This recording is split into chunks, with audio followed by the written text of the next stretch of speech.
O concurso nacional canino é xa un clásico no programa de eventos estivais de Porto do Son. O sábado, a Esplanada Portuaria acollerá a segunda edición do monográfico sobre o dogo alemán. Dará comezo ás 11:30 coa entrega de documentación e as finais disputaránse a partir das 3:30 da tarde. Contará con 55 participantes procedentes de toda España e Portugal. O domingo tocará a quenda o concurso nacional no que participarán 120 exemplares caninos de máis de 60 razas.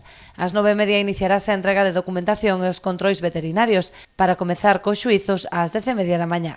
Pola tarde terá lugar as finais de grupos e a gran final, da que sairán os gañadores. Os primeiros clasificados en cada unha das razas obteñen puntos para mellor cando ano en Galicia e unha puntuación especial para campeón galego 2017. As razas con maior representación nesta edición serán o labrador retriever e o bulldog francés, seguidos de bulldog inglés, can de auga español e schnauzer miniatura blanco.